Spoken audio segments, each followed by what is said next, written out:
오늘은 옛사람을 벗어버리고 새사람을 입으라, 이런 제목으로 하나님의 말씀을 증거하도록 하겠습니다. 10월 마지막 주일은 전 세계 모든 개신교회가 지키는 종교개혁 주일입니다.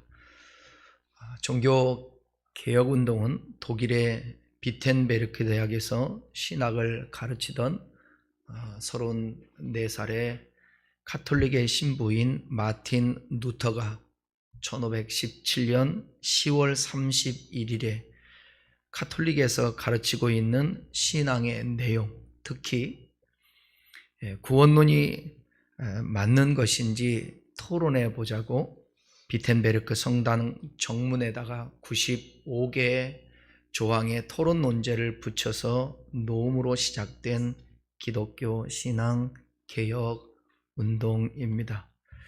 여기에서 개혁이란 말은 새로운 것을 만들자라는 것이 아니고요. 개혁이라는 것은 영어로 리포메이션인데, 여기 다시, 그리고 여기 포메이션, 본래의 구조나 형태나 내용으로 돌아가자는 본질 회복을 말합니다. 그래서 종교개혁 운동은 새로운 종교를 만들고자 하는 운동이 아니라 본래의 기독교를 회복하자는 운동입니다. 그러니까 캐톨릭에서 개신교인 기독교가 나왔다고 하면서 어떤 사람들은 천주교가 큰 집이라고 하는데, 이것은 잘 모르고 하는 소리입니다. 기독교는 잘못된 가톨릭에서 본질로 돌아가기 위해 개혁하는 것입니다. 초대교회처럼 원래의 신앙으로 돌아가자라는 것입니다. 교리적으로도 마찬가지고요. 그런데 루터가 왜 굳이 10월 31일을 종교개혁운동을 시작하는 날로 택하였을까? 가톨릭에서는 10월 31일을 모든 성인들의 축일, 세인트 데이라고도 그렇게 해서 지킵니다. 그런데 이날 가톨릭에서는 신자들에게 죽은 성직자들의 유골, 또 유물들을 공개해서 만지게 합니다. 그리고 입을 맞추게 하고 경배를 하게 했습니다. 그리고 그 행위를 통해 연옥에 있던 자기의 조상들의 영혼이 천국으로 갈 수 있다고 그렇게 가르쳤습니다. 이것은 두말할 필요 없이 비성경적이고 비신앙적인 내용입니다. 그렇다면 가톨릭 교회에서 왜 10월 31일을 만성절로 정해 지키게 했을까? 그 이유는 뭐냐면 영국의 켈트족이 지키고 있던 죽은 자와 관련된 절기를 캐톨릭에서 받아들였기 때문입니다. 켈트족은 사람이 죽으면 그 죽은 사람의 영혼이 1년 동안 하늘을 떠돌다가 10월 30일이 되면 그 영혼들이 누군가의 몸에 들어간다고 생각했습니다. 그래서 그날이 되면 그 영혼들이 자신의 몸에 들어오지 못하도록 사람들은 귀신의 옷을 입고 귀신으로 분장했습니다. 그 전통을 이어받은 풍습이 뭐죠? 할로윈데이입니다. 그런데 그런 켈트족의 풍속을 태어나면서부터 이 신자들이, 중세 유럽 사람들 대부분이 신자들이 지키게 되었습니다. 그러자 가톨릭 교회에서 이 풍습이 당연히 비성경적인데도 불구하고, 또 비신앙적인데도 불구하고 이 풍속을 없애지 못하고 교회의 절기로 받아들이게 되었습니다. 그래서 10월 31일을 성인들의 축일, 즉 만성절로 정한 다음 신자들이 그날 성인들을 잘 경배하면 연옥에 있는 자기의 조상들, 영혼들이 천국에 가게 된다고 가르쳤습니다. 얼마나 잘못된 가르침입니까? 그래서 루터가 이런 가톨릭 교회 가르침이 잘못된 것임을 분명하게 지적하기 위해서 날짜를 10월 30일로 정해서 종교개혁운동을 시작했던 것입니다. 또한 루터가 천주교회에 속한 신부였음에도 불구하고 또 신학자였음에도 불구하고 그렇게 천주교회에 대항해서 95개 조의 토론 논제를 비텐베르크 성당 정문에 붙이게 된 또 하나의 결정적 이유가 있었습니다. 그건 뭐냐면 당시에 천주교회가 로마에 베드로 성당을 건축하기 위해서 테젤이라는 신부를 이 비텐베르크에 보내서 성경에 아무 근거도 없는 면죄부를 받았기 때문입니다. 면죄부라는 말은 죄를 없애준다라는 것입니다. 이 면죄부를 사야만 자신도 죄의 형벌을 받지 않고 연옥에 가 있는 가족들이 영혼도 죄의 형벌을 받지 않는다고 그렇게 가르치면서 이 천주교에서는 면죄부를 판매했습니다. 성경의 근거를 둔 신앙적 행위가 아니면 물론이거니와 세속적 측면에서도 아주 추악한 사기 행각입니다. 연옥이라는 것은 뭐냐면 천국과 지옥 사이에 있으며 일부 영혼들이 그곳에 존재한다고 믿는 것입니다. 아직 구원받지 못한 자. 제가 또 책을 찾아보니까 그런 내용이 있더라고요. 살아생전에 죄를 지었는데 다 용서받지 못해서 아직 영혼에서 대기하고 있는, 성경은 전혀 말씀하고 있지 않습니다. 그럼에도 당시 사람들은 천주교의 권세가 절대적이었기 때문에 당연히 그 면죄부를 사야 되는 줄 알고 그것을 사기 시작했습니다.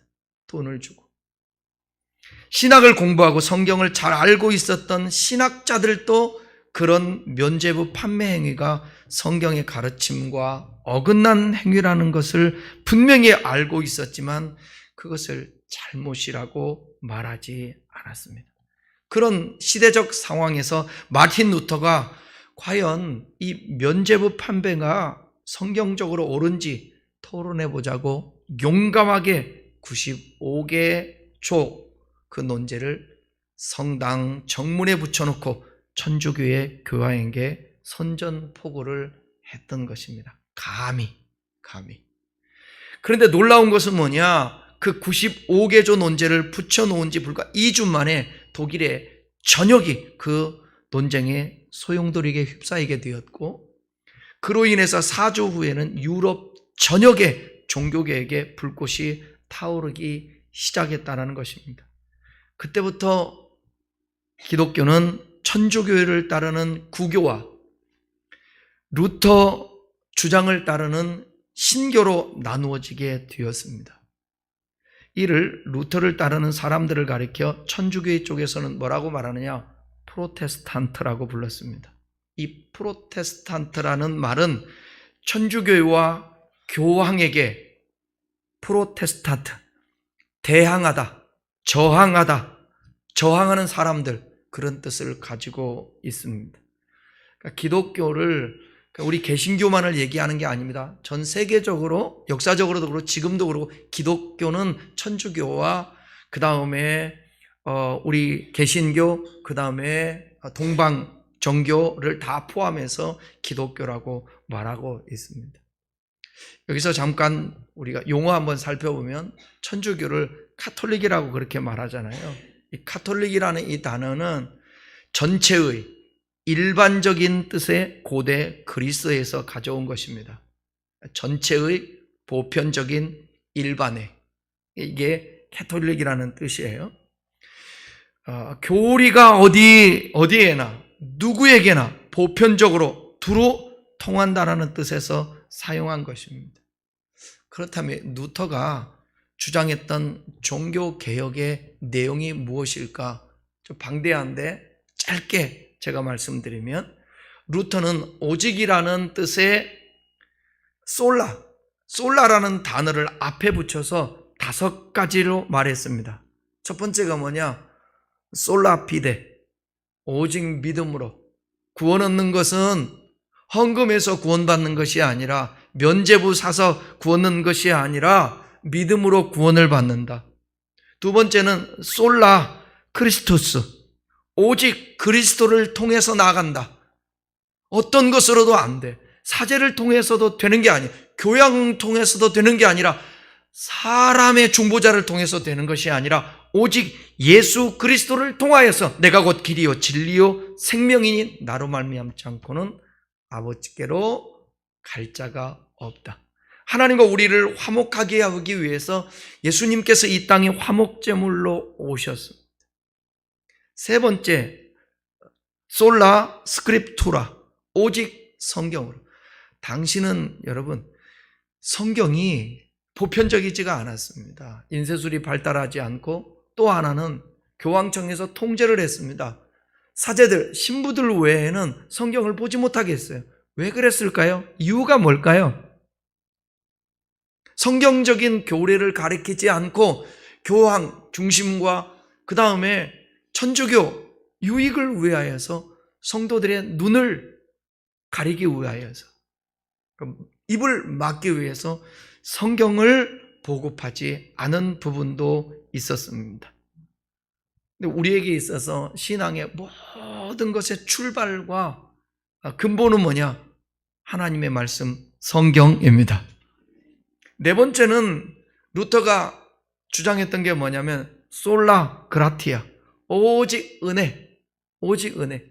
하나님께서 은혜를 주셔야만이 구원의 근거가 그분으로부터 시작되는 것입니다. 내가 아무리 몸부림치고 애쓰고 노력하고 수양을 하고 한다고 해도 안 되는 것입니다. 구원을 받을 수 있는 근거는 하나님이 베풀어 주신 아들을 아끼지 아니하시고 먼저 선행적으로 주신 은혜입니다. 그 다음에 다섯 번째는 뭐냐? 솔라데오 글로리아, 오직 하나님께 영광인 거예요. 그 당시에 최고의 권위를 가졌던 교권의 교황에게 영광이 아닙니다. 베드로에게 영광이 아닙니다. 사도들에게 영광, 교부들에게 사람에게 영광이 아니라 오직 하나님께만 영광입니다. 그것을 주장했던 것입니다. 오늘날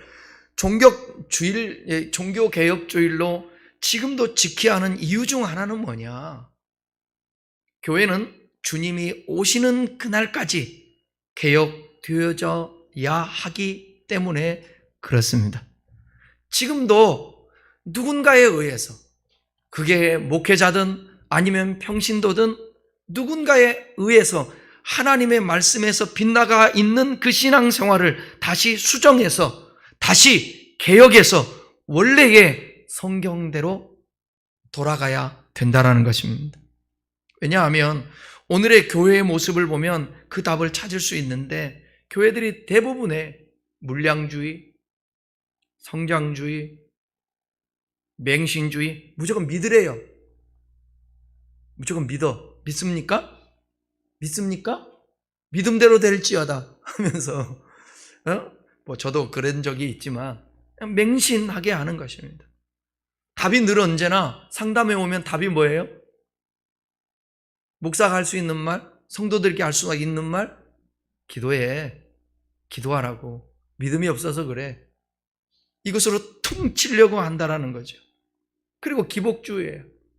거의 다 우리 존재 자체가 여러분 하나님이 이 땅에 존재하게 하신 거 아닙니까?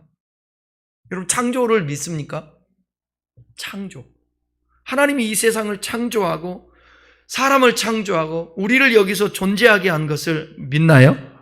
이 백성을 내가 나를 위하여 지었나니 나의 찬송을 부르게 하려 하심이라. 우리의 의미는 그걸 이해하든 못 이해하든 하나님께서 우리를 존재하게 하셨습니다. 그리고 하나님의 형상으로 닮은 우리들을 이 땅에 살면서 하나님과 교제하고 하나님의 형상을 닮은 사람들끼리 함께 사랑을 나누며 하나님이 주신 이 땅을 아름답게 만들면서 서로를 위하고 서로를 긍휼히 여기고 서로를 도와주고 함께하는 그런 존재로, 그래서 행복하게 살게 하나님은 계획하고 디자인하셨습니다. 근데 인간은 그 하나님을 멀리하고 사람도 사랑하지 않고 모든 것이 욕망에 의해서 자기중심적으로 살아가려고 합니다. 그 모습 그대로 죄인된 모습을 가지고 교회에 오거든요. 교회 와서 뭐냐? 이곳에서는 하나님의 말씀으로 원래 지어진 목적대로 우리가 회복되어지는 것입니다. 그런데 여전히 교회에 나왔음에도 불구하고 교회에서는 뭐냐? 기복주의. 저도 목회 벌써 30년 하고 있습니다만 그런 거 있어요. 성도들이 듣고 싶은 소리를 해야 되나? 성도들이 들어야 될 소리를 해야 되나? 여러분들은 어떻게 생각하세요? 제가 어떻게 여러분들 설교를 하고 교회 리더로서 어떻게 설교했으면 좋겠어요? 여러분이 꼭 듣고 싶은 설교만 했으면 좋겠어요? 아니면 꼭 들어야 될 소리를 해야 되겠어요? 둘 다 해야 되겠지만 그래도 들어야 될 소리를 해야 되지 않을까요? 그런데 교회를 성장시켜야 되고 건물이라도 하나 있어야 되고 많은 사람들에게 지도자의 리더십과 존재를 드러내야 되다 보니까 교회가 부흥시켜야 돼요. 그러다 보니까 성경의 말씀대로 성도들을 가르치지 않고 성도들의 피로를 채우기 위하여서 가르치기도 하고 설교도 하기도 하고 오늘 교회가 그것을 추구하고 있다는 거예요. 그러니까 교회가 중심이 하나님 중심이어야 되는데 사람 중심이 되어버린다는 것입니다. 그러니까 하나님의 성령의 역사가 없고 하나님의 말씀을 온전히 증거할 수도, 왜? 하나님 말씀을 그대로 증거하면 사람들이 싫어하니까, 모이지 아니하니까. 그래서 기복주의에 빠지게 되는 것입니다. 또 어떤 데는 율법주의, 교회가 율법주의를 해서 이거 하라 하지 말라, 그거 안 하면 지옥 간다, 그거 해야 천국 간다, 그거 하지 않으면 저주받는다, 그거 안 하면 복 받는다, 이렇게 이분법적으로 가르치고 주장하는 것입니다. 오늘날 현대교회가 가지고 있는 가장 심각한 증상 가운데 하나가 뭐냐? 주님의 교회의 머리 되심이 무너지고 있다는 점입니다. 교회의 머리는 분명 누구죠? 예수님입니다. 성경에 기록된 말씀대로 예수님이세요. 그래서 교회의 머리 대신 주님께 충성을 다해야 되는데 이 점이 실종되어 가고 있습니다. 우리가 그 자리에 언제부터인가 탁월한 목회자 혹은 카리스마 있는 지도자가 교회의 머리인 것처럼 변질되거나 그렇게 이용하면서 그들에게 절대적인 충성을 요구하고 있습니다. 그러나 여러분 분명히 기억하십시오. 목회자가 교회의 머리가 아닙니다. 교회에 영향력이 있는 그 사람이 머리가 아닙니다.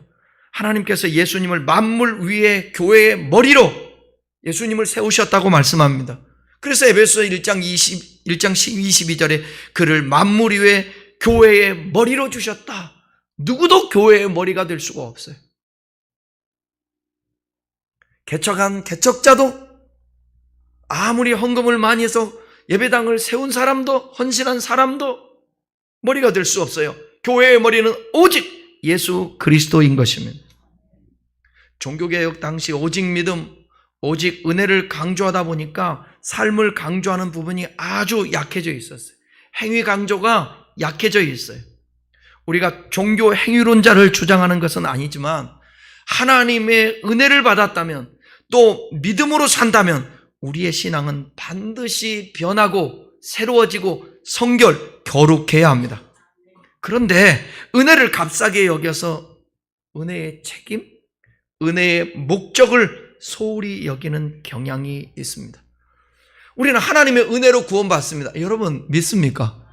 하나님의 은혜로 구원받아요. 그러나 그 하나님의 은혜로 말미암아 구원받고 나를 구원해 주신 그 하나님의 목적이 있을 거 아닙니까? 그리고 우리에게는 은혜를 받은 책임이 있을 거 아닙니까? 그 하나님의 목적과 우리의 책임이 뭐냐? 삶으로 드러나는 것입니다. 그 삶으로 드러나기 위해서 우리는 뭐냐? 거듭나야 되는 거예요. 죄인에게서 거듭나야 되는 것입니다. 새로워져야 되는 것입니다.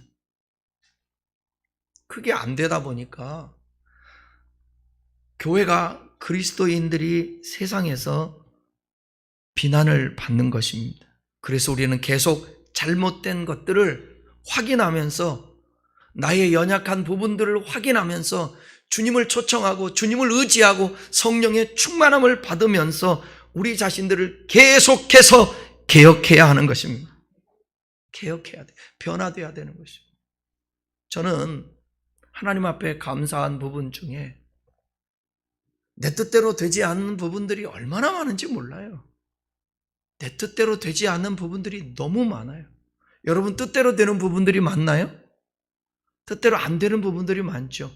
그것이 정상입니다. 왜냐하면 내가 원하는 뜻대로 되면, 내가 기도하는 대로 다 되면 몇 주 전에 설교한 것처럼 이 세상은 난장판이 될 거예요. 보기 싫은 사람에서 하나님 저 사람 좀 어떻게 좀 때려주세요. 서로가 이 세상이 어떻게 되겠습니까? 다 원하는 대로 이거 주세요 저거 주세요 하면 어떡할 거예요? 축구 경기에서 서로 간에 축구를 하는데 양팀이 서로 이기게 해달라고 기도해서 같이 이기는 법이 있겠습니까? 없어요. 그렇지 않아요. 그럼에도 불구하고 저와 여러분들에게 있어서 정말 추구해야 될 것은 뭐냐면, 내가 원하는 뜻대로 안 돼도 우리의 영혼과 우리의 삶은 하나님이 기뻐하는 모습으로 변해야 된다는 거예요. 그러니까 제가 내 뜻대로 되는 것은 없어도 한 가지 정말 하나님 앞에 감사하면서 여러분들한테 고백할 수 있는 것은, 계속해서 제가 새로워지고 계속해서 달라지고 계속해서 변화되고 계속해서 개혁되고 있다는 사실이에요. 그거 하나만큼은 주님께 감사한 거예요. 어제의 잘못된 것, 어제의 알지 못했던 것, 어제의 실수했던 것, 그런 것들을 깨달을 수 있고 고쳐나갈 수 있다는 것이죠. 사람이 온천하 얻고도요, 자기 목숨 하나 잃으면 아무 소용없습니다. 제가 선지자 노릇하고 주여 주여 하면서 어떤 사역을 하고 해도 나중에 주님이 나 주님 앞에 섰을 때 내가 너를 도무지 알지 못한다 하면 아무 의미 없습니다. 나는 바라옵기는 여러분들의 생활에 어떤 삶에 어떤 것들을 채워주지 못한다 할지라도 나는 여러분들이 분명코 이것만큼은 여러분들과 함께 공유하며 달려가야 될 게 뭐냐, 이 자리에 있는 분이 한 사람도 멸망에 처하지 않는 거예요. 다 구원받는 것입니다. 여러분 이렇게 살아도 저렇게 살아도 다 끝은 죽음이라는 것에 똑같아요. 죽음에 삼킨 바 되지 마시고 생명으로 죽음을 삼켜버려야 합니다. 그러기 위해서는 예수님이 죽으시고 부활하신 것을 내가 받아들여야 되는 거예요. 좀 힘들어도 참을 수 있는 게 뭔지 아십니까? 죽는 순간 딱 1초 후에 새로운 세상이 열리는 거예요. 그 새로운 세상이 뭐냐? 영벌의 세상인가 아니면 영생의 세상인가, 그거란 말이에요. 그러니까 좀 힘들어도 고달퍼도 참자고요.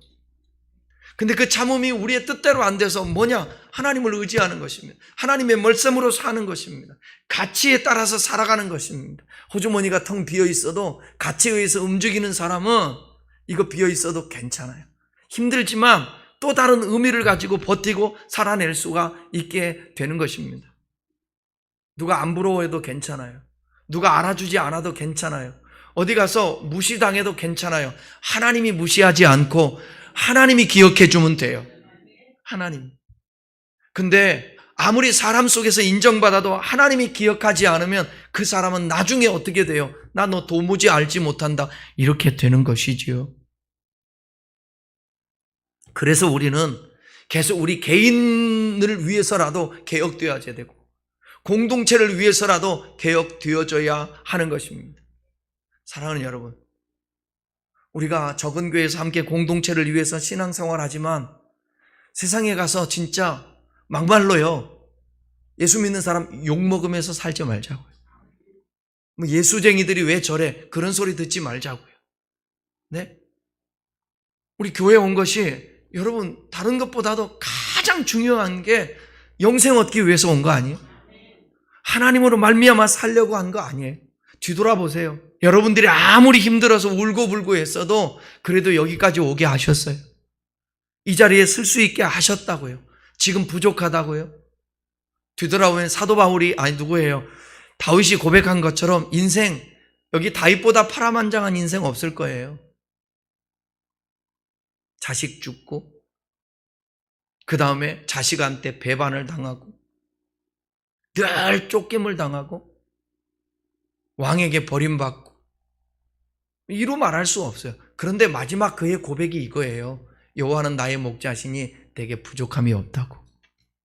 비록 사망의 음침한 골짜기를 다녀도요, 그거 나중에 가서는 내 잔이 넘치게 해 주시기 때문에 결과는 복인 거예요. 어떻게 하나님이 우리의 뜻대로 되고 우리가 원하는 대로 돼야 하나님은 좋으신 하나님이고 내가 믿는 하나님으로서 그분은 진짜 신이라고 왜 그렇게 고백을 합니까? 그분은 신이 아니죠. 기계죠. 나를 도와주는, 나와라 뚝딱하는 도깨비죠. 그렇지 않아요. 하나님은 하나님 노릇하고 나는 사람 노릇하면서 계속해서 함께 교제하면서 같이 가자. 그러면 내가 너를 공급해주고 도와줄게. 근데 우리는 그거 아니에요. 늘 언제나 나는 사람 노릇 하나님 앞에 하지 않으면서 하나님 노릇만 해달라는 거예요. 내가 요구하는 것만 해달라는 거예요. 그래야 간증하고 그래야 할렐루야 찬양하고 그러는 거예요. 한국교회가 개혁돼야 될 부분이 뭔지 아십니까? 요즘 저는 아마 좀 있으면 하지 않을까, 모 교회에서 전국에 다니엘 21일 기도회를 해요. 그러면 그것을 영상으로 다 받아서 저녁에 거기 놓고 예배를 다 같이 드려요. 이게 만교회가 된다는 거예요. 간증이 그렇게 중요하나요? 그러면 저는 이런 생각을 해요. 그럼 목사님들끼리 토론하면서 그 얘기를 했어요. 그러면 그 간증을 들으면서 내가 뭐뭐해서 하나님 은혜 주셔서 이렇게 됐습니다. 초신자에게는 신앙생활 하면 이런 역사도 있구나. 그런데 신앙생활 10년, 20년, 30년 했는데도 불구하고 그거 바라보면서 저분이 이렇게 했으니까 나도 이렇게 해야지. 수단을 배우는 겁니까? 해보는데 돼요, 안 돼요? 40일 금식에서 따라 기도했는데 안 되잖아요. 20일 기도 따라 했는데 안 되잖아요. 작정 기도 따라 했는데 안 되잖아요. 일천번제 드렸는데 안 되잖아요. 그래도 어떤 사람은 끝까지 자기 탓하면서 내가 믿음이 부족해서 그러고 지극 정성이 부족해서 그러지 그러면서 몸부림치면서 해댑니다. 나중에는 낙심해요. 늘 자기 탓하다가 늘 작정 기도하다가 늘 기도하다가 행복한 거 누리지 못하고 하나님이 뭘 역사하는지도 알지 못하고 그냥 살아요. 또 어떤 사람은 어떤 일이 벌어지느냐, 간증 듣다가 실망해요. 왜 나는 안 되지? 저 사람은 저렇게 되는데. 하나님 앞에 실망한다고요. 지금은 간증을 들을 때가 아니라 하나님의 말씀을 올바로 읽고 깨닫고 도대체 이 말씀이 뭐라고 말씀하고 있는지 나를 이 속에서 찾아야 되고 봐야 되잖아요. 우리는 성경 안에 있습니다. 종교개혁 시대 이전에는 성경이 없어서 못 봐서 무지해서 사제들이 하는 대로 따랐지만 지금은 성경이 정말 너무나도 많고 스마트폰 켜기만 하면 어디서든지 성경적인 정보를 들을 수 있고 설교도 들을 수도 있고 성경 공부도 할 수 있습니다. 그런데 그럼에도 불구하고 사람들이 관심이 없습니다. 그리고 내가 믿는 하나님 그냥 설정해 놓고 내 방식대로 하나님을 믿는 것입니다. 그 원하는 대로 되면 하나님 감사합니다 하고 신앙생활 잘하는 것처럼 헌금도 하고 열심도 냅니다. 이거 거짓에 속을 수 있습니다. 어떤 사람은 안 되니까 하나님이 살아계시면 그럴 수 있냐고 불평을 합니다. 여러분, 최소한도 이 성경을 펴들고 고민 한번 해봐야 됩니다. 이것이 오늘 이 시대에 개혁되어야 될 부분입니다. 성경으로 돌아가려면 성경을 펴들어야죠. 1년을 가도 성경 한번 보지 않고, 일주일을 살아도 성경 한 장을 읽지 않습니다. 어디에서 영적인 공급을 받을 수 있을까요? 믿음이 있어야 그 믿음으로, 의인은 믿음으로 산다고 그러는데 믿음은 들음에서 나며 들음은 그리스도의 말씀이라. 여기 말씀 속에서 믿음이 생기는 것입니다. 염려하지 말라. 염려를 맡기라. 짐을 맡기라. 너의 길을 맡기라. 다 이렇게 맡기라고 하잖아요. 듣는데 맡겨집니까? 안 맡겨져요. 왜 안 맡겨지냐? 믿음이 안 생기는 거예요. 맡길 수 있는 믿음이 안 생기는 것입니다. 그러니까 못 맡겨요. 그래서 세상 사람들과 똑같은 식으로 반응하며 살아요. 성경을 펴들어야 합니다. 이래야만이 우리가 영원히 살 수가 있고 하나님이 원하는 사람으로 회복되어서 주님과 관계하며 주님의 인도 속에 살 수 있게 되는 것입니다. 그래서 어떤 사람은 기질상 저 사람이 기도하는 대로 주면 저 사람은 오히려 유익이 안 될다 하면 하나님 그 사람을 알고 기도를 때로는 늦게 응답해 주시든지 거절하시든지 그렇게 하시는 것입니다. 또 어떤 사람은 저 사람은 하나님의 영광을 위해서 살아야 될 사람, 그래 살겠다면 공급해 주는 거예요. 여러분, 이런 질문이죠. 저 사람은 하나님의 뜻대로 살지도 않고 기도도 안 하는데 저 사람 복만 많이 받대? 하나님이 내버려 둔 사람일 수도 있다는 걸 기억하셔야 합니다. 그러니까 무언가 우리에게 있고 없고 이걸로 너무 판단하려고 하지 말고, 내가 하나님 앞에 부름받은 하나님의 사람으로서, 지음받은 사람으로서 그분과 관계 속에서 나는 어떤 마음과 어떤 생각으로 살아가고 있는가. 주변에 진짜 예수 잘 믿는 사람은 가졌는데도 불평하고, 진짜 예수 잘 믿는 사람은요, 없는데도 감사하고 자족하고 밝게 살더라는 것이죠. 오늘 본문을 한번 우리가 주목해 볼 필요가 있는데,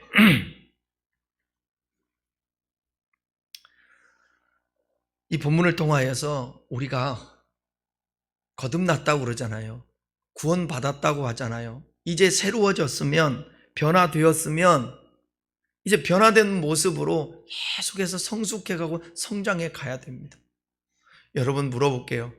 저와 여러분 예수 믿죠? 예수 믿잖아요. 예수님이 내 안에 거하시잖아요. 그냥 나를 위해서 죽은 것이 아니라, 그냥 부활한 것이 아니라 내게 영생을 주기 위해서 그런 거 아닙니까? 내 말 듣고 나 보내신 이 예수를 믿는 자는 영생 얻었고 심판에 이르지 아니하나니 사망에서 생명으로 옮겼느니라. 얼마나 이 귀한 말씀, 예수님으로 말미암아 우리에게 주어진 거예요. 바울은 이 예수를 처음에는 알지 못해서 핍박을 했습니다.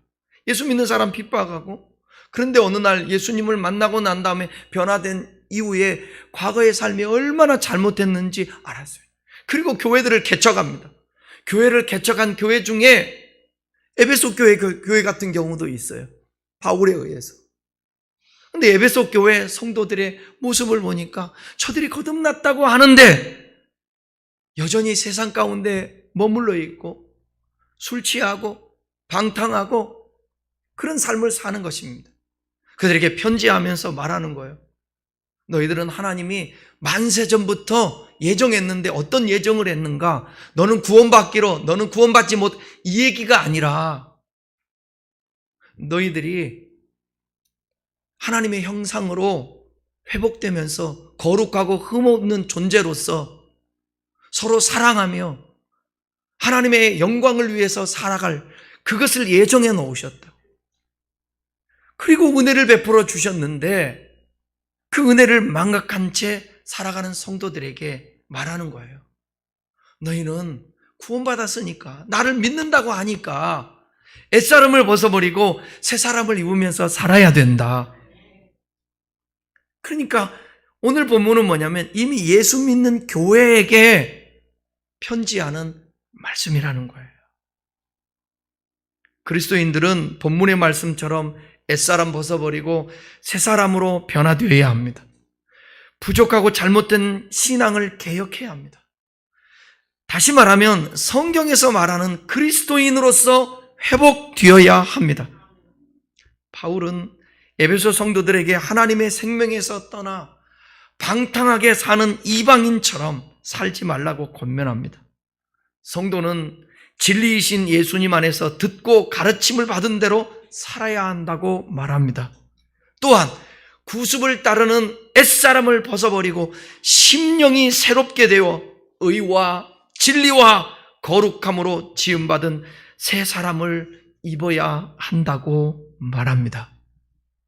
사랑하는 큰나무 교우 여러분, 오늘 본문의 내용들은 17절부터 24절까지 내용이 기니까 다음 주는 추수감사절이니까 다음 주에 구체적으로 설교할 건데, 여러분, 우리 그동안의 신앙생활 그래도 잘했든 잘못했든 가랑비에 옷 젖는다고 들은 풍월이 있어서 여러분 조금만 마음의 옷깃을 여미고 정신 차리고 신앙생활 하려고 하면 하나님은 역사하십니다.